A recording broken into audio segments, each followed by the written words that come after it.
Hello, peeps.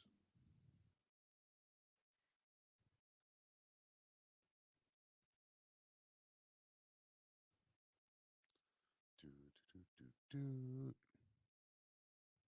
Anyone know if the Sox are winning?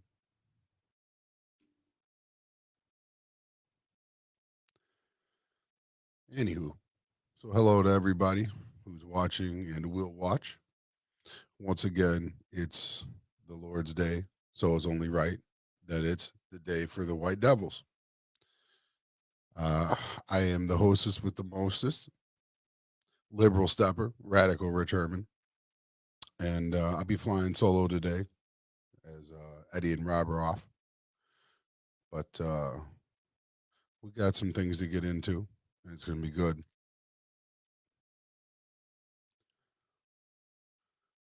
So, anyways, we'll get started. Um, Today, I really want to talk about the royal family. No, I don't want to talk about the royal family. That's just garbage. I don't care about any of them people. Wherever you are, give me a hell yeah if you don't give a shit about the royal family, because I don't.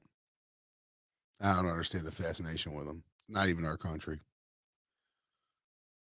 But regardless, we do have some timeless classics that came back this week that dominated the news. And we're going to get into a lot of it.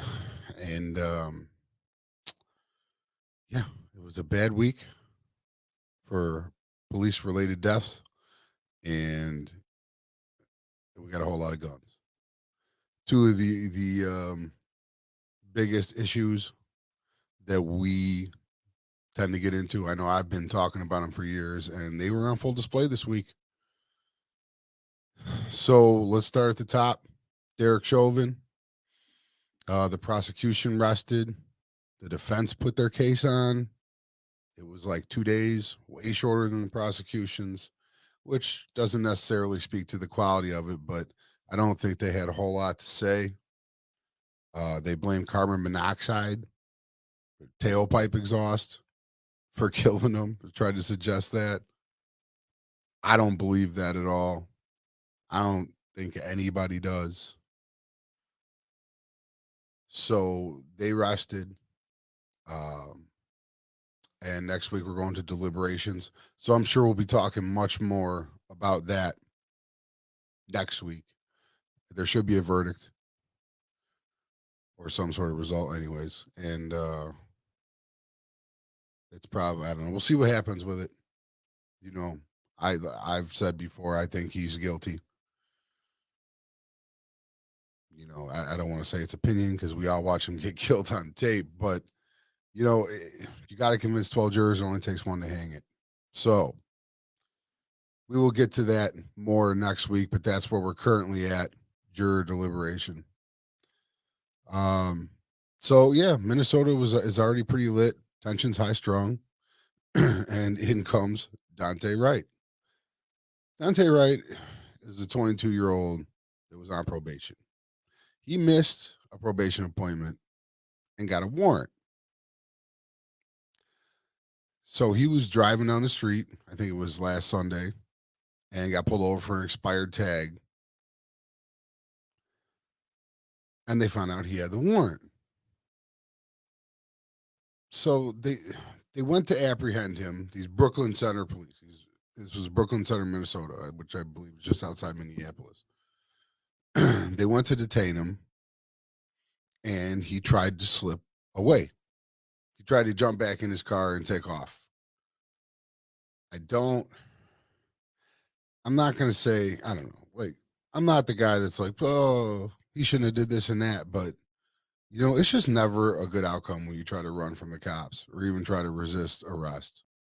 You just always lose. They're gonna beat your ass, maybe kill you. You're definitely still getting charged unless you're dead. So I wish we had these cases where they didn't do things like this. But whatever. He panicked, freaked out, whatever. Tried to jump in his car. Officer Kim Potter, who's a 26-year police veteran. She's a training officer. She was training on at this particular stop. she went to tase Dante Wright, which it's a bad day for him, but I get it. You know, he should have been detained. If you see the video, he should have been detained by the first officer. And the first officer like fumbled his cuffs. I'm not entirely sure what happened. But as he tried to jump in the car, she reached under the first officer's like armpit and she went to tase him, but she pulled her service pistol. She screamed, taser, taser twice, and then shot him in the ribs. He took off and died like, I don't know, a couple blocks down. So she said she mistook her pistol for a taser, which kind of sounds ridiculous, especially when you have 26 years of experience. But you know, it is a split second thing. So I'm tempted to give her the benefit of the doubt in that regard. I do kind of believe it was an accident. I believe she just had the worst day of her life. She made a critical mistake at a critical time and she killed the person. I don't think there's nothing in her history that suggests that she is the kind of person or kind of officer that was going to go out and hunt down people and kill them. You know, like she didn't. As far as everything I've understood, she does not have a bad policing record. So I didn't really. I wasn't sure if she was going to get charged or not, but I thought it should be involuntary manslaughter, and that's pretty much what they hit her with pretty quickly too, because they've been protesting up there now ever since. You throw this on the George Floyd situation, and it's just a hot mess. But they hit her with second degree manslaughter, which sounds about right to me. So I'm content with that as long as I don't know. She should plead. She really should plead out. I hope they don't take it all the way to trial, but maybe they will. We'll see. But I felt like that was a decent, not decent situation. That's a terrible fucking thing to say. I felt that it was fairly handed. Some people thought it should have been a lot more. Some people didn't believe that it was accidental. I understand that distrust of the police, but I just don't see the evidence for that right now. And I know my friends on the left, that's not going to be a popular opinion, but I got to call it like I see it, and that's how I see that particular one. So we're in the Chauvin trial. Now we've got Dante Wright. It's a pretty full week, right? Enter Adam Toledo. Adam Toledo was actually shot by the CPD at the end of March, but this video hadn't came out, hadn't been released by Copa. They finally did release it, and you know, I didn't know what to think, and it's a dicey situation. So okay, so this kid's 13. That's the first thing you need to know. Second thing you need to know is that he was out running the streets. They had some shots fired in Little Village where he lived, and they found him and another man. Adam broke down the alley, made it about 2/3 of the way down the alley to an opening. The officer's chasing him on foot now, screams, you know, stop, stop, stop. Then the officer tells him, stop, put your hands up, and turn around. So Adam does this well, and I think it does kind of look like he had the pistol. So, but he dropped it behind the fence through the opening and turned around with his hands up, and Officer Eric Stillman shot him in the chest.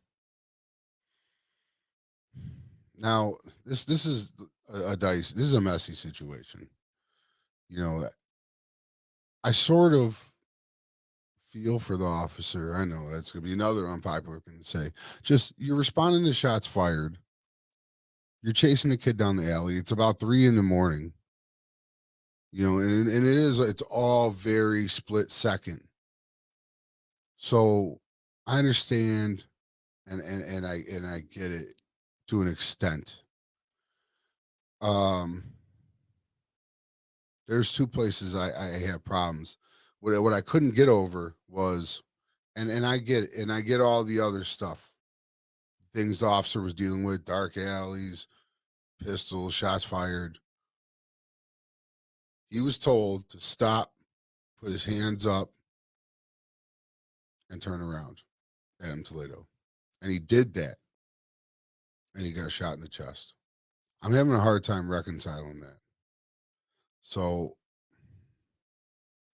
it's hard for me to say, man, it's so hard to figure out what the outcome should be here.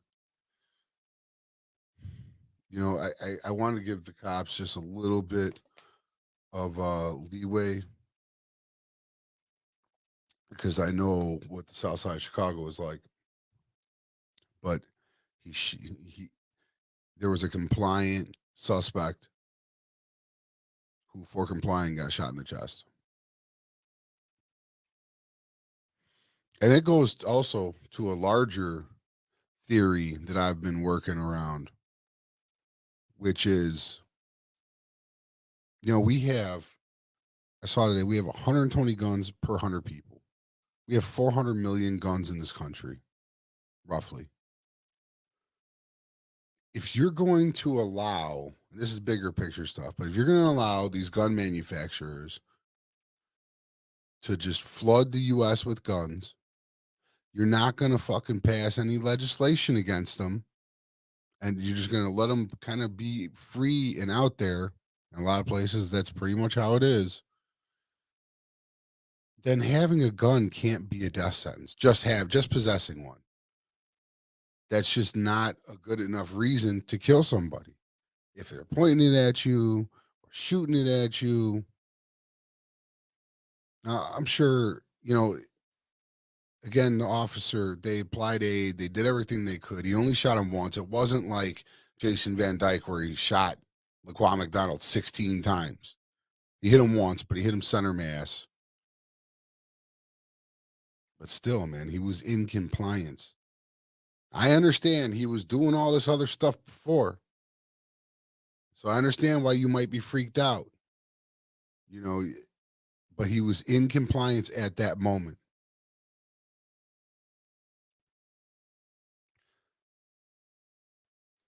The other aspect of this, which also is something that I rail against, is the strength of the FOP.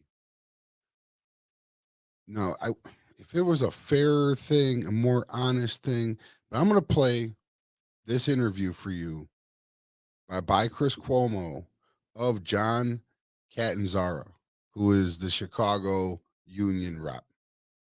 So you can see exactly what their position is, and then we can discuss it. So hold on a second. In Chicago of the 13-year-old named Adam Toledo. We have an important guest tonight, John Catanzara. He's the president of the Chicago Police Union. Appreciate you being with us on Prime Time. Thanks, Chris.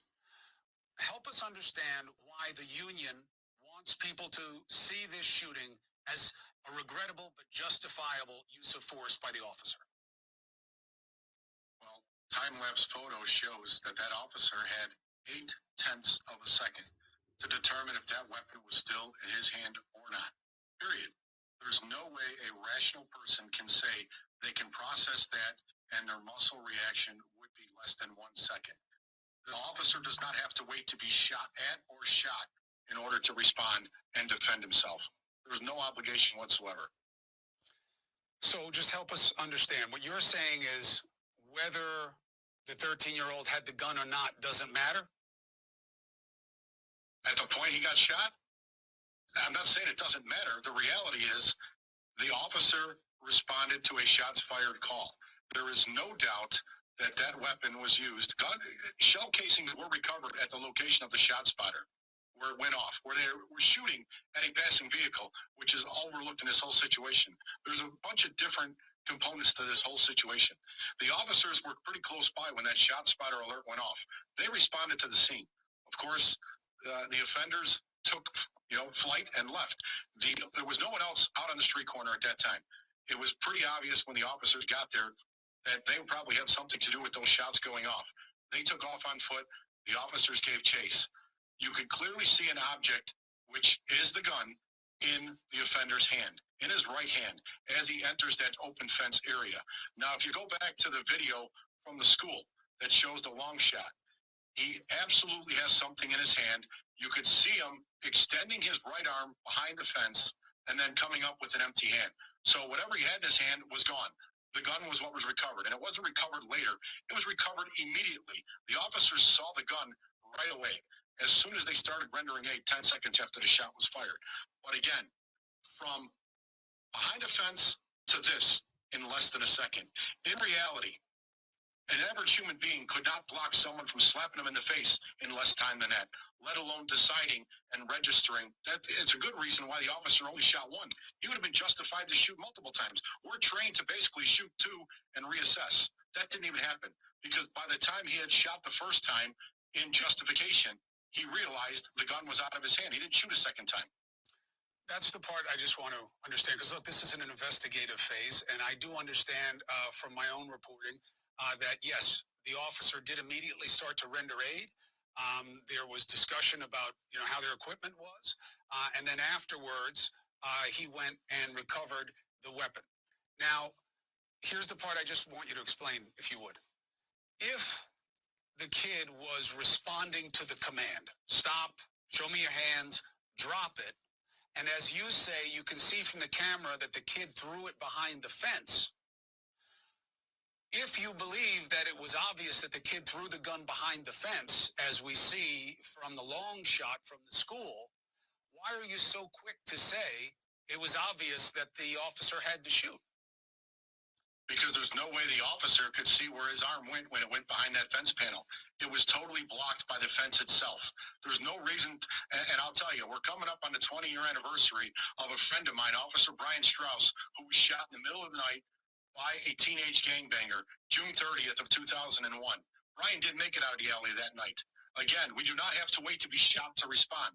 The officer had every reason to believe that that offender was turning and pointing the gun at him. Whatever it had, you can Monday morning quarterback it all you want, but according to Illinois statute, you only need to have a reasonable belief in order to take deadly action. And no person in their right mind would not say that they would have been in fear of their life in that same situation in less than 1 second to react on whether that gun was still there or not. And it was the same officer that rendered aid to the victim right after the shooting. That's an important fact as well. Do you have any questions? Well, if you watch that whole video, it wasn't just him. I mean, everybody that responded to that scene was cheering the kid on to keep fighting and stay alive. This isn't like, officers, they like to be vilified like we're out there hunting gangbangers. And that's not discussed either. This subject was a Latin King gang member. He did have a fresh tattoo on his arm that wasn't even healed. It was so fresh. Let's put the spotlight where it's at. The gangs take advantage of these poor, misguided young kids, and they use them for their own gain. They let them hold the guns all the time because they know they're not going to get charged juvenilely with a crime. But the reality is, the one part that's not discussed now or almost ever is the repercussions of that officer's justified decision to take a life and the guilt that they have to live with for the rest of their life.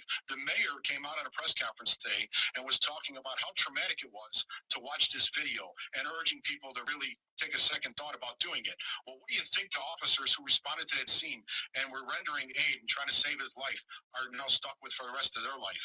Nobody ever take, and then they got to bring that home to their families, and then their families are affected by this. Again, it's just a bad situation all the way around. The poor young kid, misguided, made a horrible decision that cost him his life, but it was justified, and the officer did everything he possibly could to the letter of the law and the guidelines of the Chicago Police Department. I understand where you're coming from on it, and I understand the sympathies, and I understand why you want people to appreciate how hard a job it is. What I don't understand is, why does it matter?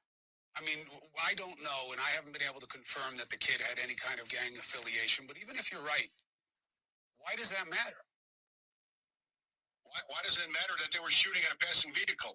Nobody talks about the reckless conduct that led to this whole thing. But you know So why. it's okay you can shoot at a John, passing vehicle? hold on, John. You know why. I'm not talking about the preceding event because it's irrelevant to the legal analysis of what happened in the alley.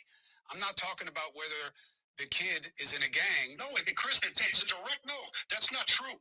Because if someone's willing to shoot at a passing vehicle, there's a simple expectation that they're certainly willing to shoot at anybody, including a police officer. So it is relevant. But I'm saying to you that the condition preceding for the officer in the alley, in terms of his legal justification, is that he's reasonably suspicious that the person he's pursuing has been involved in a felony. I'm giving you that here. They responded to shots fired. They run. I'm saying I don't know why it is necessary to paint the kid one way or another. He answered the command the way he did. The officer had to make a decision, and you're saying the decision was justified. I don't understand why the fact that the kid's a gangbanger, because I believe that that gets perceived as you trying to smear the kid. Why is there any need for that? I'm just stating facts. I'm not smearing anybody. That's just the facts. But how is There's it more relevant? facts. It is relevant because it goes to the What if he was mindset. a priest running down the alley with a gun in his hand, and when told to stop and drop it, he did what the kid did and got shot? What if he was a 40-year-old male? What if he was a 40-year-old male? Would we be having this conversation right now? Probably not. But the fact that he's 13 makes everything different. That's not fair either. But here we are. Well, does it make it fair? No. But no matter who the kid is, no matter who the man is, it should matter that the decision in the moment was justifiable. I'm sure you'd agree with that. And I started my dissertation with saying it is 100% justified. That officer's actions were actually heroic. There's a very good reason why he only shot once. Like I said, he could have been shot multiple times, but the officer assessed in a split second. Unfortunately, he committed to the first shot already, justifiably so. And look, I appreciate you on that. And you just said something that I haven't been able to confirm, so I'm wondering if you know something I don't. The gun that was discovered at the scene, you said there were shell casings found. Do you know that there's a ballistics report that says that was the gun that was at the scene and that the kid's prints are on the gun? Well, there's a video of the two offenders standing on the corner of 24th and Sawyer, the northeast corner of that intersection. As they're firing, you can't tell who's firing, right, but the 8 rounds are fired at the vehicle as it's passed by. The casings were recovered in that same area. So it wasn't the car shooting at them. They were shooting at the car. Okay. That's what triggered the shot spotter. That's what sent the police over. I don't disagree with any of that. I'm just wondering if you knew that this weapon goes with those casings. Do you know that? No. No, I don't have confirmation yet, but I'll bet you a steak dinner it is. I don't want to bet for or against it, but I'd love for you to tell me when you know. And I appreciate you coming on and laying out the case and the understanding and reminding people of the sympathies on all sides of how hard a situation this is. I appreciate you doing that. You know, I will say, you know, he's 13 years old. We talk about the public school system in Chicago specifically. He should have been in school, but we're not in school learning now, are we? You know, the CPS came out right away and started talking about CPD being killers. You know, the officers accused of being an assassin. Well, if the school was doing its job and they were teaching students in person, maybe a counselor would have been able to reach this kid so the gangs didn't. I understand your point, but again, you understand why I'm not making any of these points. I don't want to judge the officer as a person. I understand. I don't want to judge the victim. I just want to judge the situation and whether it was reasonable in its midst. I appreciate your commentary, but for me, I just want to stick to the facts and what was right in this situation. I got you. I challenge anybody to try and make their mind up. Life or death in less than 0.8 of a second. Understood. I appreciate you and thank you for coming on the show. Thank you. Have a good night.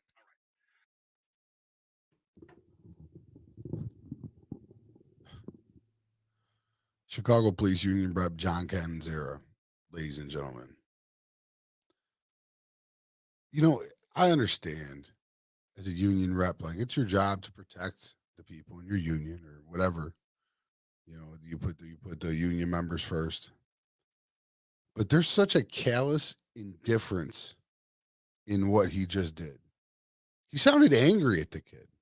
He sounded indignant that he even had to answer for this shooting. Like it should have just been let go, no big deal. No one should care. A couple of the highlights for me is when he called the officer heroic. He said it was unfair that Adam Toledo was a 13-year-old. instead of a 40-year-old man. He started taking shots at the end at the teachers union. He said he should have been in school. It was 3 a.m. And then he challenged anybody to make a snap decision. Everybody's not the police. We don't have the training. That was just too much for me. And there are two sides to this argument, but when you hear it like that, man, it's just some asshole shit. Like it just makes, I don't know, it just gets my blood boiling. I feel like it's the kind of stuff that fuels anti-police sentiment. Yeah. Um, you know, be a decent human being, bro. Like this cop killed a 13-year-old, whether it was justified or not. Don't hide behind the law. I mean, I understand you have to an extent, but you know, first off, you're witness, you're victim shaming by calling him a king and all that other shit that he said. Secondly, that shit doesn't even matter. He still has the expectation to fucking survive the encounter. We'll see if any charges get filed. I'm not so sure. For everybody who watches this show who's not from Chicago, this isn't. I wish I could say this is uncommon, but this kind of stuff and issues in the community with the CPD dates back many decades. We could do a whole show on the history of the CPD. Maybe we will. Maybe I'll talk to Rob about doing a whole episode on the history of the CPD. But just for now, just know it's there. It's kind of crazy at times. And we'll see where this one goes. They've been protesting. I think Eddie's out at a protest right now. In Little Village and Logan Square. They've been showing up. They're real upset about the shooting, and justifiably so. I'm just, I don't know. We'll see. We'll see if there's any criminal accountability for this. But I guarantee there's going to be some fucking civil suit. Man, like the CPD plays out hundreds of millions of dollars a year in civil issues. And this one's definitely going to be a doozy. So that brings us up to, I don't even remember what day this broke. Wednesday, I think. So then Thursday night in Indianapolis, going into Friday mornings when I found out when I woke up, there was another mass shooting. Guns, guns, guns, guns, guns. Another mass shooting. 19-year-old Brandon Scott walked into a FedEx facility in Indianapolis and blazed 8 people, killed 8 people. I don't know how many were shot. And then killed himself before he could be apprehended by police. Here, I don't know. I don't want to. It's tragic that it happened, and I'm not trying to make political gain off of it. But there's a very important subtext to this mass shooting. Well, politically relevant. There's a popular theory out there among righties who think that passing gun legislation will only hurt legal gun owners, not these criminals, these shooters. Well, this guy had a bunch of legal guns, and his mom called the police on him in 2020 and said that he was plotting or was very unstable, was thinking about suicide by cop. They took his shotgun, but there was no um, adjustment or anything put in the system because there really is no, I guess, no system. And he just went out and bought 2 more guns legally. and then went and killed 8 people with them.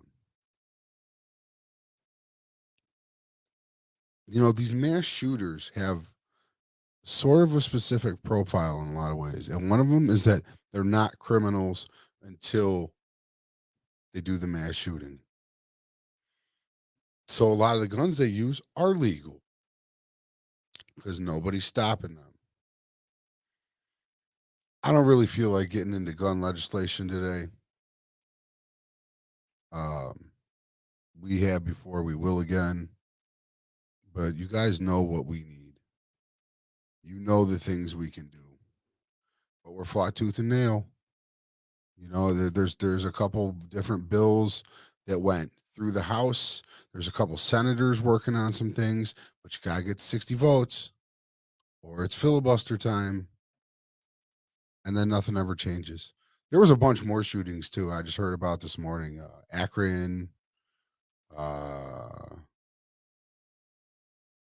Wisconsin had one. There's one other one. Oh, Austin, Texas just had one. All 3, 4 people get killed. It barely even rates as news anymore. That's a shame. We're the only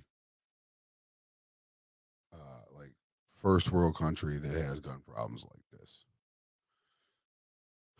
But they don't have the Second Amendment to deal with, and we do. So there's a lot to it. But it's been a bad week. It's been a bad week for America. Joe Biden called it a national embarrassment, and I'm hard pressed to argue with him. We will see how how the Derek Chauvin trial ends, the Kim Potter trial goes, or however that case ends up. Um, and we'll see what happens next. But I mean, it just seems like it's going to continue on. It's been Sandy Hook was in 2012, so it's been 9 years, and there's been no movement legislatively. It's just something to think about. It's why I don't know. I think it's crazy though. So on to some other things. I guess the other story that kind of dominated the first couple of days of the week was Johnson and Johnson putting a pause on their vaccinations. Uh, it was a bad day for truth when they did that. I'm going to explain why. First off, there was 6 blood clots in 6.8 million vaccinations. That's the first thing you need to know. One person died. But they didn't announce that. They just announced that people were getting blood clots. They didn't announce that they were all women, 18 to 48. And this is where sometimes, man, Democrats just screw up their messaging. I'm looking into a Democratic administration, so I'm kind of approaching it through that lens. But sometimes we just step all over our own messaging. Because what happened was people that were skeptical of the vaccine, and I saw this firsthand, which like, see, I told you, look what it's doing. It's killing people. 6 people and 6.8 million. If you told me I could go get a cheeseburger, but there's a 6 and 6.8 million chance that I might die doing it, I'm I'm not even thinking twice. I'm doing that shit. I'm going to get my burger. But it just you give these people, just anything, and they just run with it. It just reinforced everybody's fears about the vaccine, and it set us back. They should have framed it a different way or kept it more quietly. I don't know, but it screwed us up. It screwed us up some.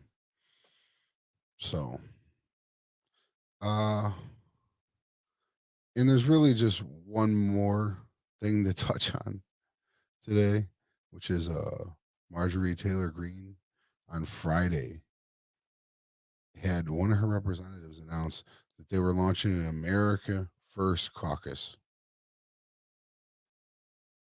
Okay. I mean, you're following the footsteps of Donald Trump, right? So it's going to be more Trump stuff. Okay. Oh wait, hold on. It it was about maintaining Anglo-Saxon political positions. It was anti-immigrant, kind of belligerently. Um, Kevin McCarthy issued a tweet about it, and he basically said it was nativist dog whistles.